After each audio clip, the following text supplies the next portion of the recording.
নমস্কাৰ বন্ধু বান্ধৱীসকল আছামিজ এডুহাব নামৰ চেনেলটিলৈ আপোনালোকক স্বাগতম জনাইছোঁ। আজি আপোনালোকৰ মাজলৈ কেইটামান অতি গুৰুত্বপূৰ্ণ 2021-22 বৰ্ষৰ বাজেটৰ সৈতে জড়িত প্ৰশ্ন লৈ আহিছোঁ। গতিকে ভিডিঅ'টো সম্পূৰ্ণকৈ চাব আৰু লগৰ বন্ধু বান্ধৱীৰ সৈতে শ্বেয়াৰ কৰি দিব। আহক আজি ভিডিঅ'টো আৰম্ভ কৰোঁ। কুৱেশ্যন নম্বৰ 1 অসমৰ প্ৰথম মহিলা বিত্তমন্ত্ৰী কোন? ইয়াৰ উত্তৰটো হৈছে অজন্তা নেওগ। অৰ্থাৎ বৰ্তমান যিগৰাকী আমাৰ বিত্তমন্ত্ৰী অজন্তা নেওগ ডাঙৰীয়ানীয়ে হৈছে আমাৰ অসমৰ প্ৰথম মহিলা বিত্তমন্ত্ৰী।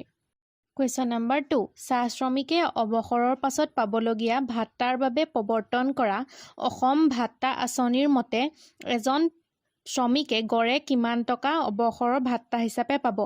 ইয়াৰ উত্তৰটো হৈছে 50,000 টকা। কুৱেশ্যন নম্বৰ 3 বিভিন্ন বিত্তীয় প্ৰতিষ্ঠানৰ পৰা ঋণ গ্ৰহণ কৰি ক্ষতিগ্ৰস্ত হোৱা মহিলাসকলৰ সকাহ দিয়াৰ উদ্দেশ্যে মুকলি কৰা আঁচনিখনৰ নাম কি? ইয়াৰ উত্তৰটো হৈছে অসম ক্ষুদ্ৰ বিত্তীয় অনুদান আৰু সকাহ আঁচনি। অৰ্থাৎ ইলেকশ্যনৰ আগত চৰকাৰৰ যিটো প্ৰতিশ্ৰুতি মাইক্ৰ'ফাইনেন্সৰ ঋণ ৰেহাই দিয়া তাৰ বাবে যিখন আঁচনি মুকলি কৰা হৈছে সেইখন হৈছে অসম ক্ষুদ্ৰ বিত্তীয় অনুদান আৰু সকাহ আঁচনি।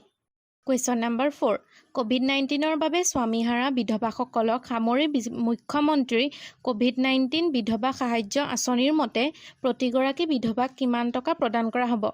ইয়াৰ উত্তৰটো হৈছে প্ৰতিগৰাকী বিধৱাক 2.5 লাখ টকা প্ৰদান কৰা হ'ব। ইয়াৰ পাছৰটো প্ৰশ্ন অৰুণোদয় আঁচনিৰ মাহিলী সাহায্য 830 টকাৰ পৰা কিমান টকালৈ বৃদ্ধি কৰা হৈছে? ইয়াৰ উত্তৰটো হৈছে 1000 টকালৈ। যোৱাকালি বিত্তমন্ত্ৰী ডাঙৰীয়ানীয়ে উত্থাপন কৰা বাজেটত অৰুণোদয় আঁচনিৰ মাহিলী সাহায্য 830 টকাৰ পৰা 1000 টকালৈ বৃদ্ধি কৰা হৈছে। কুৱেশ্যন নম্বৰ 6 ৰাষ্ট্ৰীয় খাদ্য সুৰক্ষা আইন 2013ৰ পৰা বাদ পৰি যোৱা লোকসকলৰ বাবে চৰকাৰে ঘোষণা কৰা আঁচনিখনৰ নাম কি? ইয়াৰ উত্তৰটো হৈছে অন্ন নিশ্চিত আঁচনি। যিসকল লোক পদপথত থাকে বা যিসকলৰ কোনো বাসস্থান নাই সেইসকলৰ সুৰক্ষাৰ অৰ্থে এই আঁচনিখন মুকলি কৰা হৈছে আৰু এই আঁচনিখনৰ নাম হৈছে অন্ন নিশ্চিত আঁচনি। কুৱেশ্যন নম্বৰ 7 শিশু সুৰক্ষা আঁচনিৰ জৰিয়তে ক'ভিড-19ত পিতৃ মাতৃক হেৰুওৱা শিশুসকলক প্ৰতি মাহে কিমান টকাকৈ সাহায্য প্ৰদান কৰা হ'ব? ইয়াৰ উত্তৰটো হৈছে 3,500 টকাকৈ। ক'ভিড-19ত পিতৃ মাতৃক হেৰুওৱা শিশুসকলৰ বাবে চৰকাৰে ঘোষণা কৰা আঁচনিখন হৈছে শিশু সুৰক্ষা আঁচনি আৰু এই শিশু সুৰক্ষা আঁচনিত ক'ভিড-19ত পিতৃ মাতৃক হেৰুওৱা 17 বছৰ তলৰ শিশুসকলক সামৰি লোৱা হৈছে আৰু সেইসকলক প্ৰতি মাহে 3,500 টকাকৈ সাহায্য প্ৰদান কৰা হ'ব। কুৱেশ্যন নম্বৰ 8 কোন ঠাইত চৰকাৰে গৰুখুটি প্ৰকল্প প্ৰস্তাৱ আগবঢ়াইছে? ইয়াৰ উত্তৰটো হৈছে দৰং জিলাৰ চিপাঝাৰ অঞ্চলত চৰকাৰে গৰুখুটি প্ৰকল্প প্ৰস্তাৱ আগবঢ়াইছে। কুৱেশ্যন নম্বৰ 9 ৰাজহুৱা পুখুৰীত মীন পালনৰ বাবে মুকলি কৰা আঁচনিখনৰ নাম কি? ইয়াৰ উত্তৰটো হৈছে ঘৰে ঘৰে পুখুৰী ঘৰে ঘৰে মাছ আঁচনি। কুৱেশ্যন নম্বৰ 10 কোন ঠাইত চৰকাৰে নতুন জিলা গঠন কৰাৰ কথা ঘোষণা কৰিছে? ইয়াৰ উত্তৰটো হৈছে তামোলপুৰত। কুৱেশ্যন নম্বৰ 11 প্ৰৱাসী অসমীয়াসকলৰ প্ৰয়োজনীয়তা পূৰণ কৰাৰ লগতে অসমৰ বাৰেৰহণীয়া সংস্কৃতি প্ৰদৰ্শন কৰিবলৈ কোন ঠাইত অসম সাংস্কৃতিক প্ৰকল্প স্থাপনৰ বাবে চৰকাৰে প্ৰস্তাৱ আগবঢ়াইছে? ইয়াৰ উত্তৰটো হৈছে নতুন দিল্লীত। কুৱেশ্যন নম্বৰ 12 চৰকাৰে মুঠতে কিমানখন নতুন চিকিৎসা মহাবিদ্যালয় স্থাপন কৰাৰ কথা ঘোষণা কৰিছে? ইয়াৰ উত্তৰটো হৈছে 5খন। এই চিকিৎসা মহাবিদ্যালয়কেইখন স্থাপন কৰা হ'ব গোলাঘাটত, ধেমাজিত, মৰিগাঁও, বঙাইগাঁও আৰু তামোলপুৰত। কুৱেশ্যন নম্বৰ 13 গোৱালপাৰা জিলাত ঘোষণা কৰিবলগীয়া অভয়াৰণ্যখনৰ নাম কি? ইয়াৰ উত্তৰটো হৈছে আজগড় বন্যপ্ৰাণী অভয়াৰণ্য। কুৱেশ্যন নম্বৰ 14 কোন দুখন ঠাইত নতুন চিৰিয়াখানা স্থাপন কৰা হ'ব? ইয়াৰ উত্তৰটো হৈছে ডিব্ৰুগড় আৰু শিলচৰত। কুৱেশ্যন নম্বৰ 15 অসম আন্দোলনত শ্বহীদৰ পৰিয়ালক কিমান টকাৰ এককালীন অনুদান প্ৰদান কৰা হ'ব? ইয়াৰ উত্তৰটো হৈছে 5 লাখ টকা।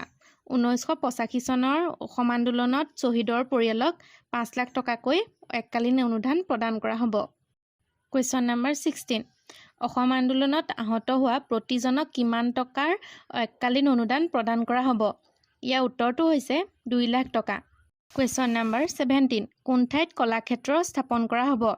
ইয়াৰ উত্তৰটো হৈছে ডিব্ৰুগড়ত।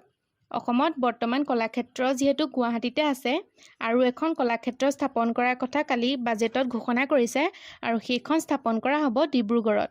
কুৱেশ্যন নম্বৰ 18 কোন ঠাইত সোণালী সূতাৰ উদ্যান স্থাপন কৰা হ'ব? ইয়াৰ উত্তৰটো হৈছে খানাপাৰাৰ মুগাপামত সোণালী সূতাৰ উদ্যান এখন স্থাপন কৰা হ'ব। কুৱেশ্যন নম্বৰ 19 COVID-19 অতিমাৰীত এজন বা ততোধিক ব্যক্তিক হেৰুওৱা পৰিয়ালক কিমান টকাৰ সাহায্য প্ৰদান কৰা হ'ব ইয়াৰ উত্তৰটো হৈছে 1 লাখ টকা এতিয়া আহিছোঁ শেষৰটো প্ৰশ্ন ব্ৰহ্মপুত্ৰ নদীৰ দাঁতিত কিমান কিলোমিটাৰ মথাউৰি নিৰ্মাণ কৰাৰ কথা চৰকাৰে প্ৰস্তাৱ আগবঢ়াইছে ইয়াৰ উত্তৰটো হৈছে 1000 কিলোমিটাৰ ধন্যবাদ আজিৰ ভিডিঅ'টো ইমানতে সামৰণি মাৰিছোঁ এনেধৰণৰ গুৰুত্বপূৰ্ণ প্ৰশ্নসমূহ পাই থাকিবৰ বাবে আমাৰ চেনেলটো নিশ্চয় ছাবস্ক্ৰাইব কৰিব আৰু আজিৰ ভিডিঅ'টো যদি চাই ভাল পালে তেন্তে লাইক শ্বেয়াৰ আৰু কমেণ্ট কৰিব লগতে কাষতে থকা বেল আইকনটো বজাই দিব যাতে আমি নতুন ভিডিঅ' দিলে আপোনালোকে গম পাই থাকে ধন্যবাদ